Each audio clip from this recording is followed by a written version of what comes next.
ಇಷ್ಟೊಂದೆಲ್ಲ ತಗೊಂಡು carry bag ತಗೊಂಡಿಲ್ಲ ನೋಡ್ಯವ.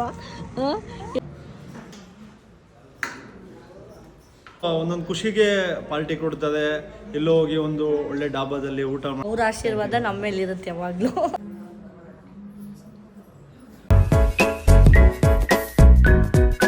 Welcome back to my YouTube channel. So ಇವತ್ತಿನ ವ್ಲಾಗ್ ನಾನು ಶುರು ಮಾಡ್ತಿರೋದು ನಮ್ಮ ಮನೆ ಸ್ಟೆಪ್ಸ್ ಹತ್ರ. ಸೊ ಇವತ್ತಿನ ಏನು ವ್ಲಾಗ್ ಅಂದರೆ ನನ್ನ ಕ್ಲೋಸ್ ಫ್ರೆಂಡ್ ಅವ್ರ ಬರ್ಡೇ. ಸೊ ಅವ್ರ ಬರ್ಡೇ ಯಾವ ಥರ ಸೆಲೆಬ್ರೇಟ್ ಮಾಡ್ತೀವಿ ಅಂತ ನಾನು ಈ ವ್ಲಾಗಲ್ಲಿ ತೋರಿಸ್ತೀನಿ. ನೀವು ನೋಡಿರ್ತೀರ ಅವ್ರು ಯಾರು ಅಂತ. ಬರ್ತಿದ್ದಾಳೆ ಮನೆಯಿಂದ, ಡೈರೆಕ್ಟ್ ಇಲ್ಲಿಗೆ ಬರ್ತೀರಿ. ಇಲ್ಲಿಂದ ಎಲ್ಲಿ ಹೋಗ್ತೀವಿ, ಏನು ಮಾಡ್ತೀವಿ ಅಂತ ಎಲ್ಲ ಈ ವ್ಲಾಗಲ್ಲಿ ತೋರಿಸ್ತೀನಿ. ಸೊ ಬನ್ನಿ ಹೋಗೋಣ. ಫಸ್ಟು ಕೇಕ್ ತೊಗೊಂಡು ಬರೋಣ. ಕೇಕ್ ತೊಗೊಂಡು ಬಂದು ಮನೇಲಿದ್ದರೆ ಆಮೇಲೆ ಅಲ್ಲಿಂದ ಮತ್ತೆ ಕ್ಯಾಬ್ ಬುಕ್ ಮಾಡ್ಕೊಂಡು ಹೋಗಬೇಕು. ಸೊ ಬನ್ನಿ ಹೋಗೋಣ. ಇದೊಂಥರ ಡಿಫ್ರೆಂಟಾಗಿ ಸೆಲೆಬ್ರೇಟ್ ಮಾಡೋಣ ಅಂದ್ಕೊಂಡಿದ್ದೀನಿ ನಾನು. ಅವಳ ಬರ್ಡೇನ ನಾವು ಡಿಫ್ರೆಂಟಾಗಿ ಸೆಲೆಬ್ರೇಟ್ ಮಾಡೋಣ ಅಂದ್ಕೊಂಡಿದ್ದೀನಿ. ಸೊ ಬನ್ನಿ ಹೋಗೋಣ. ಅದ್ರಲ್ಲಿ ಬ್ಲೂಬೆರಿ ಕೇಕ್ ತೊಗೊಂಡಿದ್ದೀನಿ. ಫೈನಲಿ ಕೇಕ್ ತೊಗೊಂಡು ಇಲ್ಲಿಗೆ ಬಂದಿದ್ದೀನಿ. ಬರ್ಡೇಗಳು ಇವರೇ. ಏನು ಗೊತ್ತಾ, ನಾವು ಆಲ್ಮೋಸ್ಟ್ ಎಷ್ಟು ತಿಂಗಳಾಯಿತು ಮೀಟಾಗಿ? ಹೇಳು, ಎಷ್ಟು ತಿಂಗಳಾಯಿತು? 3 ಮಂತ್ಸಾ? ಇನ್ನೂ ಜಾಸ್ತಿ ಅನಿಸುತ್ತೆ. 3 ಮಂತ್ಸಾ ಮೀಟಾಗಿ? ಅಕ್ಟೋಬರಲ್ಲಿ ನಾನು ಶಲ್ಬಿಗೆ ಹೋಗಿದ್ದೆ. ಅವಾಗ ಅಕ್ಟೋಬರು. ಶಲ್ಬಿಗೆ ಹೋಗಿದ್ದು ನವಂಬರಲ್ಲಿ. ನವಂಬರು. ಯಾವುದು ಮೂವಿ? ಅದೇ ಮದುವೆ ಇತ್ತಲ್ಲ, ಅದ್ರ ನೈಟೇ ತಾನೇ ನಾನು ರೆಡಿ ಆಗೋಕ್ಕೆ ಹೋಗಿದ್ದಿದ್ದು. November, December, Jan, Feb, March 4 months ಆಯಿತು. ಗೈಸ್ 4 ಮಂತ್ಸ್ ಆದಮೇಲೆ ನಾವೆಲ್ಲ ಮೀಟ್ ಆಗ್ತಿರೋದು. 4 ಮಂತ್ಸ್ ಆದಮೇಲೆಲ್ಲ ಮೀಟ್ ಆಗ್ತಿರೋದು. ಅದು ಇವ್ರ ಬರ್ಡೇ ಅಂದ್ಬಿಟ್ಟು ಆ ಟೆಲಿಕಾಸ್ಟ್ ಇವತ್ತು ಮೀಟ್ ಆಗಲೇಬೇಕು ಅಂತ ಮೀಟ್ ಆಗಿರೋದು. ಅದು ಏನು ಗೊತ್ತಾ, ನಾವೆಲ್ಲ ಸಣ್ಣ ಆಗಿಬಿಟ್ಟು ಮೀಟ್ ಆಗ, ಬಟ್ ಎಲ್ಲ ಸಣ್ಣ ಆಗಿದ್ದೀವಿ. ಇವಳು ಸಣ್ಣ ಆಗಿದ್ದಾಳೆ, ಇವಳು ಸಣ್ಣ ಆಗಿದ್ದಾಳೆ, ನಾನು ಸಣ್ಣ ಆಗಿದ್ದೀನಿ. All credit goes to Keerthi, Shravan. Already ಎಲ್ಲರೂ 3 ಜನರು ಜಾಯ್ನ್ ಆಗಿರೋದೇ ಶ್ರವಣ್ ಹತ್ರ ಗೈಸ್. ಸೊ ಫಸ್ಟು ಜಾಯ್ನ್ ಆಗಿ ಟ್ರಾನ್ಸ್ಫಾರ್ಮೇಷನ್ ಆಗಿದ್ದು ಒಂಚೂರು ಆಗಿಲ್ಲ, ಇನ್ನೂ ಹೋಗಿತಾ ಇದೆ. ಅಟ್ಲೀಸ್ಟ್ ಒಂಚೂರಾದರೂ ಆಗಿದ್ದು ನಿನ್ನಿಂದ. ಆದಮೇಲೆ ಆರಾಮ ಆಗಿದ್ದು. ಸೊ ನಾವು ಎಲ್ಲಿ ಬಂದಿದ್ದೀವಿ ಆಮೇಲೆ ಹೇಳ್ತೀವಿ ಗೈಸ್. ಬರ್ಡೇಗಳು ಪೂಜೆ ಮಾಡ್ತಾಳೆ.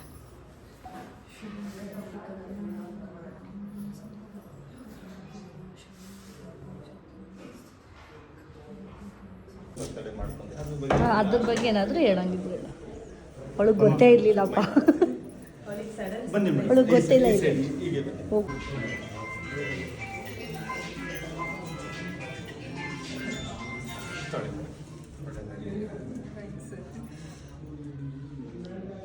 ಅವಳಿಗೆ ಇದು ಸಡನ್ ಸರ್ಪ್ರೈಸ್, ಗೊತ್ತೇ ಇರಲಿಲ್ಲ ಅವಳಿಗೆ.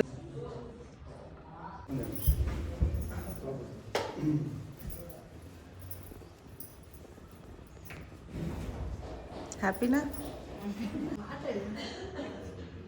ನನಗೆ ಏನೂ ಐಡಿಯಾ ಇಲ್ಲ ಈ ಸರ್ಪ್ರೈಸ್ ಬಗ್ಗೆ, ಏನೂ ಐಡಿಯಾ ಇರಲಿಲ್ಲ. ಆ್ಯಕ್ಚುಲಿ ಸರ್ಪ್ರೈಸ್ ಇದು. ಇಂಥ ಮೀನಿಂಗ್ಫುಲ್ ಬರ್ತ್ಡೇಗೆ ನಾನು ಸಿಕ್ಕಾಪಟ್ಟೆ heartfelt thanks to my friends. ಸಿಕ್ಕಾಪಟ್ಟೆ ಖುಷಿ ಆಗ್ತಿದೆ. ಈ ಥರ ಮುಂದಕ್ಕೆ ಮಾಡ್ಕೊತಿರೋದು ನಿಮ್ಮಿಂದ ನನಗೆ ಬರ್ಡೇ ಈ ಥರ ಸೆಲೆಬ್ರೇಟ್ ಮಾಡೋಕ್ಕೆ ಸಖತ್ ಖುಷಿ ಆಗ್ತಿದೆ. ತುಂಬ thanks. Thank you so much. Thank you so much. ಇಂಥ ಮೀನಿಂಗ್ಫುಲ್ ಬರ್ಡೇಗೆ ತುಂಬ ಅಂದರೆ ತುಂಬ ಥ್ಯಾಂಕ್ಸ್.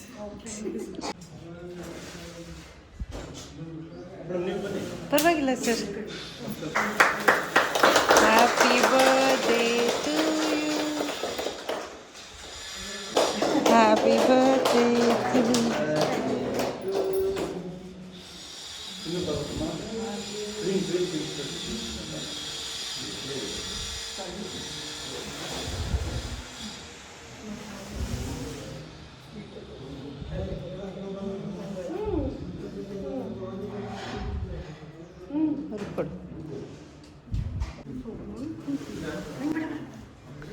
ನಾನು ಇಷ್ಟೇ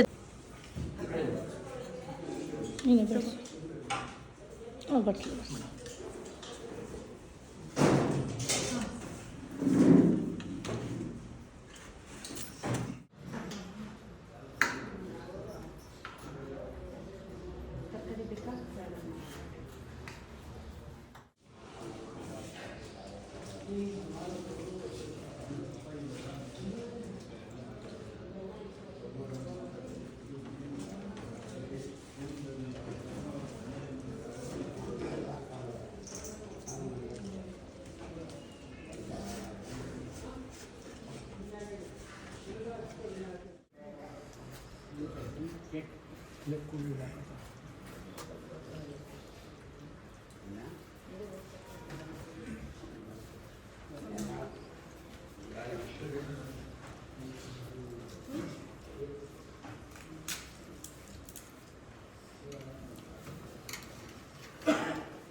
ಸಮೀರ್ದು ಡೈಟ್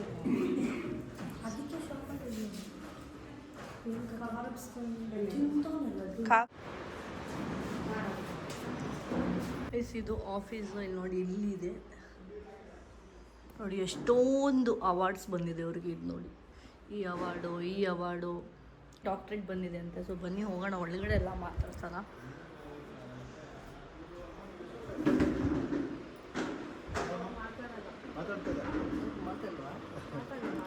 ಎಷ್ಟು ವರ್ಷ ಆಯ್ತು ನೀವು ಬಂದು? ಬಂದು 7 ವರ್ಷ ಆಯ್ತು. 7 ವರ್ಷ. ಫಸ್ಟ್ ಅಲಿಯಾಶ್ರಮ ಓಪನ್ ಒಂದು 2 ತಿಂಗಳು 3 ತಿಂಗಳು ಅವಾಗ ಬಂದೆ ನಾವು. ಚೆನ್ನಾಗಿ ನೋಡ್ಕೊಂತದ ಇಲ್ವಾ? ಅಯ್ಯೋ ಮಸ್ತ್ ನೋಡ್ತಾರೆ. ಮನೆಯಲ್ಲಿ ಕೂಡ ಅಷ್ಟು ನೋಡಲ್ಲ ಬಿಡು. ಮನೇಲಿ ಅಷ್ಟು ನೋಡಲ್ವಂತೆ. ಹುಟ್ಟಿದ ಮನೆಯಲ್ಲಿ ನೋಡಂಗಲ್ಲ, ಕಟ್ಟಿದ ಮನೆಯಲ್ಲಿ ನೋಡಲ್ಲ. ಈ ಥರ ದೇವ್ರು, ಇಲ್ಲೇ ದೇವ್ರು. ಇದೇ ಮಾತು. ಅದು ಹಿಂದ್ಗಡೆ ಮುಂದ್ಗಡೆ ನಾವು ಮಾತಾಡಂಗಲ್ಲ. ಬೈತಾರಾ? ಹುಟ್ಟಿದ್ರೆ ಜಗಳಾಡ್ತೀರಾ? ಹೌದು, ನೀವೆಲ್ಲ ಏನಿಲ್ಲಮ್ಮ. ಜಗಳಾಡಲ್ಲ. ಒಬ್ಬರು ಊಟ ಮಾಡಲ್ಲ ಅಂದ್ರೆ ಎತ್ಕೊಂಡು ಬಂದು ತಿನ್ನಿಸ್ತಾರೆ. ಅಷ್ಟಿದ್ರೆ ಸಾಕಲ್ವ? ಹುಟ್ಟಿಬೇಕಂದ್ರೆ ಈ ಥರ ಮಗನ ಹುಟ್ಟಿಬೇಕು, ಇಲ್ಲಾಂದ್ರೆ ನನ್ನ ಥರ ಇರಬೇಕು. ಇಲ್ಲಿ ಬಾ. ಇವ್ರಿಗೇನು ಹುಷಾರಿಲ್ಲ. ಅಜ್ಜಿ ಆಸ್ಪತ್ರೆಗೆ ಹೋಗೋಣ. ಮತ್ತೆ ಯಾಕೆ ಸುಸ್ತು ಪಡ್ತಾ ಇರೋದು? ಸುಸ್ತಾಗ್ತೈತಾ? ಎಲ್ಲೇನೋ ಹೋಗ್ಬಿಟ್ರೆ ಯಾಕೆ ಇಲ್ಲ, ಇವಾಗ ಅಜ್ಜಿಗೆ ಅದೇ ಮೊನ್ನೆಯಿಂದ ತುಂಬ ಸುಸ್ತಾಗ್ಬಿಟ್ಟಿದ್ದಾರೆ. ಊಟ ತಿನ್ನಕ್ ಆಗ್ತಿಲ್ವಾ? ಬಿಡಿ ಇದು ಬಿಡಜ್ಜಿ, ನಾನು ತಿನ್ನಿಸ್ತೀನಿ. ಆಮೇಲೆ ಅವ್ರಿಗೆ ಹೇಳ್ಬಿಟ್ಟು ತಿನ್ಸಕ್ಕೆ ಹೇಳ್ತೀನಿ ತಾಳ್ರಿ. ಇದು ಬಿಡಿ, ಕೈಗೆ ನೀರು ಕೊಡಕ್ಕ ತಿನ್ಸ್ಬೇಕಲ್ವಾ ಅಕ್ಕ? ನಾನು ಕಟ್ಟಾಕಿ ಎಲ್ಲ ರೆಡಿ ಮಾಡೋದು 4 ತಿಂಗಳು ರೆಡಿ ಮಾಡಿಕೊಡ್ತೀನಿ. ಆಗಿಲ್ಲ ಅಂದರೆ ನಾನು ಏನು ಮಾಡಿರ್ತೀನೋ ಅಮೌಂಟ್ ರಿಟರ್ನ್ ಕೊಡ್ತೀನಿ ಅಂತ ಹೇಳಿದ್ರು. ಇವರ ಎದುರುಗಡೆನೇ ಒಂದು ಹುಡುಗರು ರೆಡಿ ಮಾಡೋದು.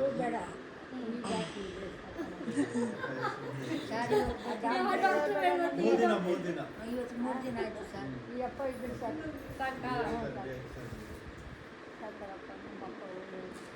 ಎಷ್ಟು ವರ್ಷ ಆಯ್ತು ನೀವು ಇಲ್ಲಿ? 1 ವರ್ಷನಾ? 1 ವರ್ಷ ಆಯ್ತು ಅಂತ. ಇಲ್ಲಿ ಮಗ ತೀರ್ಕೊಂಡ್ಬಿಟ್ರು. ಇಲ್ಲಿ ಮಾರ್ನೆಗಳಲ್ಲಿ ಒಂದು ಹಳೇ ಮನೇಲಿ ಕುತ್ಕೊಂಡ್ಬಿಟ್ಟಿದ್ರು ಅಜ್ಜಿ. ಅಕ್ಕಪಕ್ಕ ಎಲ್ಲ ಫೋನ್ ಮಾಡಿ ಹೇಳಿದ್ರು.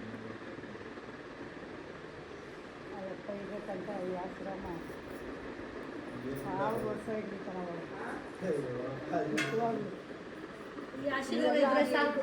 ಇರ್ತಾರೆ ನಿಮ್ಮ ಆಶೆ. ಅವ್ರು ಗೇಮ್ಸ್ ಎಲ್ಲ ಆ ಥರ ಎಲ್ಲ ಆಡ್ಸಲ್ವಾ? ನಾರ್ಮಲ್ ಸುಮ್ಮನೆ ಮನೆಗೆ ಇರ್ತಾರೆ. ಇಲ್ಲ ಇವಾಗ ನೋಡಿ ಇನ್ನೊಂದು ಸ್ವಲ್ಪ ಹೊತ್ತೆಲ್ಲ ಇಲ್ಲಿ ಕುತ್ಕೊಂತಾರೆ, ಟಿವಿ ನೋಡ್ತಾರೆ. ಇವರು ಎರಡು ಡಾಕ್ಟ್ರೇಟ್ ತೊಗೊಂಡಿದ್ದಾರೆ. ಎಷ್ಟು ಖುಷಿ ಆಗುತ್ತೆ. ಈ ಕಾಲದಲ್ಲಿ ಈ ಥರ ಎಲ್ಲ ಮಾಡ್ತಾರೆ ಅಂದರೆ ನಂಬೋಕ್ಕಾಗಲ್ಲ. ಇಟ್ಸ್ ನಾವು ಇವಳು ಬರ್ಡೇ ಸೆಲೆಬ್ರೇಟ್ ಮಾಡಿದ ಒಂಥರ ಖುಷಿ ಇದೆ. ಹೌದಾ? ಚೆನ್ನಾಗಿ ಹೆಂಗೆ ಅನಿಸ್ತು? ನಂಗೆ ಸಿಕ್ಕಾಪಟ್ಟೆ ಖುಷಿ ಆಯ್ತು. ಸರ್ಪ್ರೈಸ್ ಆಗಿ ಸ್ಪೀಚ್ಲೆಸ್ ಆ್ಯಕ್ಚುಲಿ. ತುಂಬ ಥ್ಯಾಂಕ್ಸ್. ನಿಮ್ಗೆ ಹೆಂಗೆ ಅನಿಸ್ತು ಸರ್?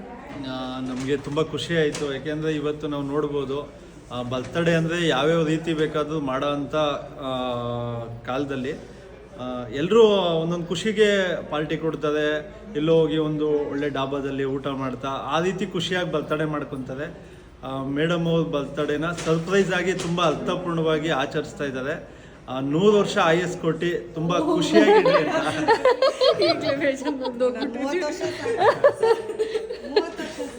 ಅಲ್ಲ, ಯಾಕೆಂದರೆ ದೇವರು ಅಂದರೆ ನಾನು ಏನಕ್ಕೆ ಈ ಮಾತು ಹೇಳಿದೆ ಅಂದರೆ ವಿಡಿಯೋ ನೋಡ್ತಾ ಇರೋ ಪ್ರತಿಯೊಬ್ಬರು ಅರ್ಥ ಮಾಡ್ಕೊಬೇಕಾಗಿರೋದು. ನಿಮ್ಮ ಅಕ್ಕಪಕ್ಕ ಯಾವುದೇ ಇರ್ಬೋದು, ನಿಮ್ದೇನೋ ಒಂದು ಸ್ಪೆಷಲ್ ಡೇ ಅಂತ ಇರುತ್ತೆ. ಅಂಥ ದಿನ ಎಲ್ಲೆಲ್ಲೋ ಕಳೆಯೋದ್ರ ಬದಲು ನಿಮ್ಮ ಕೈಲಾದಂಥ ಸಹಾಯ, ನಮ್ಮ ಆಶ್ರಮಕ್ಕೆ ಬಂದು ಮಾಡಿ ಅಂತ ಹೇಳ್ತಾ ಇಲ್ಲ, ನಿಮ್ಮ ಸುತ್ತಮುತ್ತ ಇರೋ ಕಡೆ ಒಂದು ಒಳ್ಳೆ ಕೆಲಸ ಮಾಡಿದಾಗ ನಿಮ್ಮಿಂದ ಒಂದಷ್ಟು ಸಹಾಯ ಸಿಕ್ತು ಅನ್ನೋ ಒಂದು ಖುಷಿ ಅವ್ರಿಗೆ ಇರ್ತದೆ. ಅವರ ಆಶೀರ್ವಾದದಿಂದ ನಿಮಗೆ ಕೆಟ್ಟ ಟೈಮಲ್ಲಿ ಆ ಒಂದು ಮಾಡಿದಂಥ ಒಳ್ಳೆ ಕೆಲಸ ಕಾಯುತ್ತೆ ಅಂತ ಹೇಳಕ್ಕೆ ಇಷ್ಟ. ಹೌದೌದು, ಅವ್ರ ಆಶೀರ್ವಾದ ನಮ್ಮ ಮೇಲೆ ಇರುತ್ತೆ ಯಾವಾಗಲೂ. ಅಷ್ಟು ಜನದ ಆಶೀರ್ವಾದ ಇವ್ರ ಮೇಲೆ ಅವರೆಲ್ಲ ಒಂದೊಂದು ಮಾತು ಹೇಳ್ತಿದ್ರು ನಮಗೆ ಅನಿಸುತ್ತೆ ಎಷ್ಟು ಚೆನ್ನಾಗಿ. ಅವರು ಧರ್ಮಸ್ಥಳ ದೇವಸ್ಥಾನನೂ ಇದಿರ್ಬಾರ್ದು, ಹಿಂದೆ ಇರಬೇಕು ಇದು ಮುಂದೆ ಇರಬೇಕು ಅಂತ ಹೇಳ್ತಾರೆ. ಅಂದರೆ ಅವ್ರು ಎಷ್ಟು ಚೆನ್ನಾಗಿ ನೋಡ್ಕೊಂಡಿದ್ದಾರೆ ಅವ್ರನ್ನ ಅಂತ ಅನಿಸುತ್ತೆ. ಅಂದರೆ ಏನಂದ್ರೆ ಅಂದರೆ ಫ್ಯಾಮಿಲಿಗಳ ಜೊತೆನೇ ಒಂದು ತಂದೆ ತಾಯಿ ಕುಟುಂಬ ಎಲ್ಲ ಒಂದು ಫ್ಯಾಮಿಲಿ ಜೊತೆ ಬೆಳೆದಿರ್ತದೆ. ಇವತ್ತು ಯಾರೂ ಇಲ್ಲ ಅಂತ ಅವರು ಆಶ್ರಮಕ್ಕೆ ಬಂದರೆ ಇವಾಗ ನೋಡ್ಬೋದು, ಇದು ಪೂರ್ತಿ ಬಂದು ಹೇಳ್ತದೆ ಇದು ಆಶ್ರಮದ ಥರ ಇಲ್ಲ, ಒಂದು ಮನೆ ಥರ ಇದೆ. ನಾವೇ ಟೂ ವೀಲರ್ ಬಂದಾಗ ಇದೇನು ಇದೊಂಥರ ಇದೆ ಅಲ್ಲ, ಬೇರೆ ಥರ ಇದೆ, ಬಟ್ ಟೂ ವೀಲರ್ ಮನೆ ಥರನೇ ಇದೆ. ಅವ್ರಿಗೆ ಯಾರು ಇಲ್ಲ ಅನ್ನೋ ಒಂದು ಮನಸ್ಥಿತಿ ಬರ್ಬಾರ್ದು. ಅವ್ರ ಮಗ ಒಂದು ಪ್ರೀತಿ ಕೊಡೋಕ್ಕಾಗಲಿಲ್ಲ ಅಂದ್ರೂ ಅವ್ರ ಮಗ ಇದ್ದು ಅವ್ರ ಕುಟುಂಬದ ಇದ್ದು ಏನೇನು ಮಾಡ್ತಿದೋ ಆ ರೀತಿ ಮಾಡಬೇಕು ಅನ್ನೋದು ಕಾನ್ಸೆಪ್ಟು ಆಗುತ್ತೆ. ನಿಮ್ಮ ಕನಸೆಲ್ಲ ಬೇಗ ಇರಲಿ. ದೇವಸ್ಥಾನದ್ದು ಎಷ್ಟು ಚೆನ್ನಾಗಿ ಮನೆಯಲ್ಲೇ ಒಂಥರ ಸಖತ್ತಾಗಿತ್ತು ಇದು ನೋಡಿ.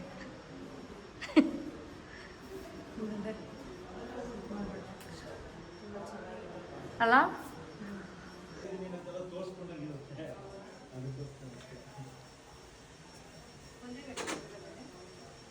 ಅಲ್ಲಿ ಎಷ್ಟೊಂದು ಜನಕ್ಕೂ ನಾವು ಕಂಫರ್ಟಬಲ್ ಆಗಿ ಮಾತಾಡ್ಸೋಕ್ಕಾಗಲ್ಲ. ಎಷ್ಟು ಮಾತಾಡ್ಸೋಕ್ಕಾಗುತ್ತೆ ಅಷ್ಟೇ ಮಾತಾಡ್ಸೋಕ್ಕಾಗೋದು. ಸೊ ಬನ್ನಿ ಹೋಗೋಣ. ಈ ಟೂ ವೀಲರಲ್ಲಿ ಅವಾಗಲೇ ನನಗೆ ಧೂಮಚಾಲ ಥರ ಕರ್ಕೊಂಡು ಬಂದವಳು. ಬನ್ಸ್ ಹೋಗ್ತಾ ಇದ್ದೀವಿ ಗೈಸ್ ಇವಾಗ. ಐ ಮೀನ್ ಇಲ್ಲೇ ನಿಯರ್ ಬೈ ಮೆಟ್ರೋ. ನೀವು ಆಮೇಲೆ ಹೆಲ್ಮೆಟ್ ಹಾಕಿಲ್ಲ ಹಂಗಿಲ್ಲ ಅಂತ ಹೇಳ್ಬೇಡಿ. ಮೇನ್ ರೋಡ್ಗೂ ಅಷ್ಟೇ, ಮೇನ್ ರೋಡ್ ಅಷ್ಟೇ, ಮೇನ್ ರೋಡ್ವರೆಗೂ ಅಷ್ಟೇ. ರೈಟ್ ಅಲ್ವಾ? ನಮಗೆ ರೈಟ್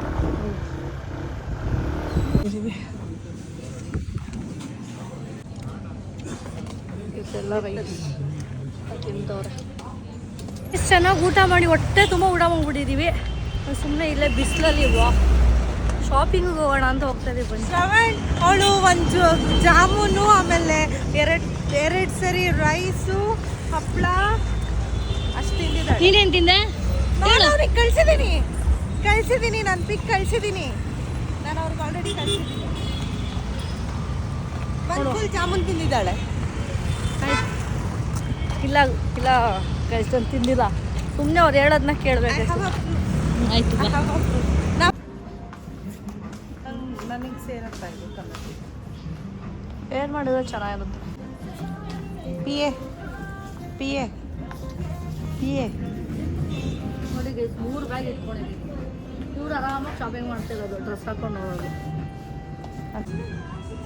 ನಾನು ಅದನ್ನೇ ನೋಡಿದ್ದೆ ಅವಾಗಲೇ. ಮಾಡ್ತೀನಿ. ತೊಗೊಂಡಕ್ಕಿರ್ತೀನಿ. ನೀನು ಇದೆಲ್ಲ ತೊಗೊಂಡ? ಅದೆಲ್ಲ ತೊಗೊಂಡಿಲ್ಲ. ಗೈಸ್ ಶಾಪಿಂಗ್ ಮಾಡೋಕ್ಕೆ ಬಂದಿದ್ದು ನಾನು ಮತ್ತು ಇವಳು. ಅದೆಲ್ಲ ತೊಗೊಂಡಿದ್ದು ಇವಳು. ಇವಾಗ ನಿನ್ನ ಮಗುಗೋಸ್ಕರ ತೊಗೊಂಡ. ನೀನು ತೊಗೊಂಡೇ ಇಲ್ಲ ಏನು? ಒಟ್ನಲ್ಲಿ ನಿನಗೆ ತೊಗೊಂಡಿರ್ತಾರೆ. ಸ್ವಲ್ಪ ಬರ್ಡೇ ಗಿಫ್ಟ್ ಎಲ್ಲರಿಗೂ ನಮಗೆ ಕೊಡಿಸ್ತಾಳೆ, ಅವಳು ಕೊಡ್ತಾಳೆ. ರಿಟರ್ನ್ ಗಿಫ್ಟ್ ಅಲ್ವಾ? ತಗೊಳ್ಳಿ. ಅಯ್ಯೋ, ನಿಮ್ಮ ಬರ್ಡೇ ದಿನ ನಾನು ರಿಟರ್ನ್ ಗಿಫ್ಟ್ ಎಂತೆಂಥದ್ದು ತಗೊಳ್ತೀನಿ. ನಮ್ಮ ಬರ್ಡೇ ದಿನ ನಾವು ಸಿಗೋದೇ ಇಲ್ಲ. ಒಟ್ನಲ್ಲಿ ಸಿಗ್ತೀವಿ. ಕೊಡಿಸ್ತೀವಿ ಅಂತ ಏನು ಗ್ಯಾರಂಟಿ? ನಾನು ಝಾರಾ ಕರ್ಕೊ ಹೋಗ್ತೀನಿ, H&M ಕರ್ಕೊ ಹೋಗ್ತೀನಿ, ತಗೊಂತೀನಿ. ಒಳ್ಳೆ ಬ್ರ್ಯಾಂಡ್ ಸೆಲೆಕ್ಟ್ ಮಾಡಿ ಲಿಸ್ಟಲ್ಲಿ ಹೋಗೋಣ, ಲಿಸ್ಟಲ್ಲಿ ಬರ್ಡೇಗೆ ಬಟ್ಟೆ ಎಲ್ಲ ತಗೋಬರೋಣ ಅಂತ ಅಂದ್ಬಿಟ್ಟು ನಿಮ್ಮ ಹತ್ರ ರಿಲ್ಯಾಕ್ಸ್ ಆಗ್ತೀನಿ. 4000 ಚೇಂಜ್ ಏನೋ ಮಾಡೋಳಗೆ ಶಾಪಿಂಗ್ ತೊಗೊಂಡಕ್ಕಿರ್ತೀನಿ. ನೀನು ನನ್ನ ಮಗಳು ಬಟ್ಟೆ ತಗೊಂಡ್ಬಲ್ಲ ಮನೆ. ಅಮ್ಮ ಮಗಳಿಗೆ ಬಟ್ಟೆ ತಗೊಂಡಿರೋದೇ ಅದನ್ನೇ ಹೈಲೈಟ್ ಮಾಡ್ತಾಳೆ. ಒಂದು ಪ್ಯಾಂಟು ಇದೆಲ್ಲ ತಗೊಂಡಿದ್ದೆ. ಒಂದು ಕ್ಯಾರಿ ಬ್ಯಾಗ್ ತಗೊಂಡು ಇಷ್ಟೊಂದೆಲ್ಲ ತಗೊಂಡು ಒಂದು ಕ್ಯಾರಿ ಬ್ಯಾಗ್ ತಗೊಂಡಿಲ್ಲ ನೋಡ್ಯವ. ಎಂತ ಅಯ್ಯೋ ಚೆನ್ನಾಗಿತ್ತು. ಹೆಂಗಿತ್ತು? ಹುಷಾರಾಗಿ ಹೋಗು. ಬಾಯ್ ಬಾಯ್. ಬಾಯ್ ಬಾಯ್. ನಿಮ್ಮ ಬರ್ಡೇ ಅಲ್ಲಿಂದ ನನ್ನ ಬರ್ಡೇ ಗರ್ಲು ಅಲ್ಲಿಂದ ಅಲ್ಲಿಗೆ ಮೂವ್ ಆದರು. ಇನ್ನೊಬ್ಬರು ನಮ್ಮ ಮನೆಗೆ ಬಂದು ಒಂದು ಸ್ವಲ್ಪ ಟೈಮ್ ಸ್ಪೆಂಡ್ ಮಾಡಿ ಅವರು ಹೋದರು. ಸೊ ಫೈನಲಿ ವ್ಲಾಗ್ ಎಂಡ್ ಮಾಡುವ ಸಮಯ. ಸೊ ನನಗೆ ತುಂಬ ಇಷ್ಟ ಆಯಿತು ಇವತ್ತಿನ ಬರ್ಡೇ ಸೆಲೆಬ್ರೇಷನ್ ನನ್ನ ಫ್ರೆಂಡದ್ದು ಮಾಡಿದ್ದು. ಇಟ್ ವಾಸ್ ಲೈಕ್ ಅನ್ಎಕ್ಸ್ಪೆಕ್ಟೆಡ್, ತುಂಬ ಇಷ್ಟ ಆಯಿತು. ಸಡನ್ನಾಗಿ ನಾವು ಪ್ಲಾನ್ ಮಾಡ್ಕೊಂಡು ಒಂದು 2 days ಬಿಫೋರ್ ಏನೇನೋ ಪ್ಲ್ಯಾನ್ ಮಾಡಿದ್ವಿ, ರೆಸಾರ್ಟ್ಸ್ ಅದು ಇದು ಅಂತೆಲ್ಲ ಪ್ಲ್ಯಾನ್ ಮಾಡಿದ್ವಿ. So at the end final ಅಂದ್ಕೊಂಡ್ವಿ, ಓಕೆ ವಿಲ್ ಡೂ ದಿಸ್, ಈ ಥರ ಮಾಡುವ, ಈ ಥರ ಏನಾದರೂ ಡಿಫ್ರೆಂಟಾಗಿ ಮಾಡೋಣ ಅವಳ ಬರ್ಡೇ ಅಂದ್ಬಿಟ್ಟು ಸಡನ್ನಾಗಿ ಸರ್ಪ್ರೈಸಾಗಿ ಅವಳಿಗೆ ಆ ಜಾಗಕ್ಕೆ ಕರ್ಕೊಂಡೋಗಿ ನಾವು ಕೇಕ್ ಕಟ್ ಮಾಡಿಸಿ ಅವಳ ಕೈಲೇ ಊಟ ಬಡಿಸಿ ಅದೊಂಥರ ಖುಷಿ. ಅವ್ರ ಆಶೀರ್ವಾದ ಸಿಗೋದು ನಮಗೂ ಖುಷಿ ಆಯಿತು. ಅವರೆಲ್ಲ ನಮಗೆ ತುಂಬ ಮನಸ್ಸಿಂದ ಆಶೀರ್ವಾದ ಮಾಡಿದ್ರು. ಸೊ ನಿಮಗೂ ಏನಾದರೂ ನೀವು ಅಲ್ಲಿ ಹೋಗಬೇಕು, ಇಲ್ಲ ಬೇರೆ ಯಾವುದೇ ಆಶ್ರಮ ಇರಲಿ, ನಾನು ಇದೇ ಒಂದು ಆಶ್ರಮ ಅಂತ ಹೇಳಲ್ಲ, ನಾನೇನು ಪ್ರಮೋಟ್ ಮಾಡ್ತಿಲ್ಲ, ನಿಮ್ಮ ಕೈಲಾದಷ್ಟು ಕೊಡಿ ಅಂತ ಹೇಳ್ತೀನಿ. ಸೊ ಅವಳ ಬರ್ಡೇಗೆ ನಾವು ಇದೆಲ್ಲ ಮಾಡಿದ್ದು ನಮ್ಗೆ ತುಂಬ ಖುಷಿ ಆಯಿತು. ಅವಳಿಗೆ ಏನೂ ಗೊತ್ತಿರಲಿಲ್ಲ, it was A surprise. So ನಾನು ನನ್ನ ಫ್ರೆಂಡ್ ಇಬ್ಬರು ಫುಲ್ ಪ್ಲಾನ್ ಮಾಡಿ ಇದನ್ನೆಲ್ಲ ಫುಲ್ ಫೈನಲಿ ಎಕ್ಸಿಕ್ಯೂಟ್ ಆಯಿತು. ಸೊ ಐ ಹೋಪ್ ಅವಳ ಬರ್ಡೇ ಇಷ್ಟ ಆಗಿರುತ್ತೆ, ಖುಷಿ ಆಗಿರುತ್ತೆ. ಸೊ ಫೈನಲಿ ಗೈಸ್, ಈ ವ್ಲಾಗ್ ಎಂಡ್ ಮಾಡುವ ಸಮಯ. ಈ ವ್ಲಾಗ್ ನಿಮಗೆ ಇಷ್ಟ ಆಗಿದೆ ಲೈಕ್ ಮಾಡಿ, ಕಮೆಂಟ್ ಮಾಡಿ, ಸಬ್ಸ್ಕ್ರೈಬ್ ಮಾಡಿ. ಬಾಯ್ ಬಾಯ್.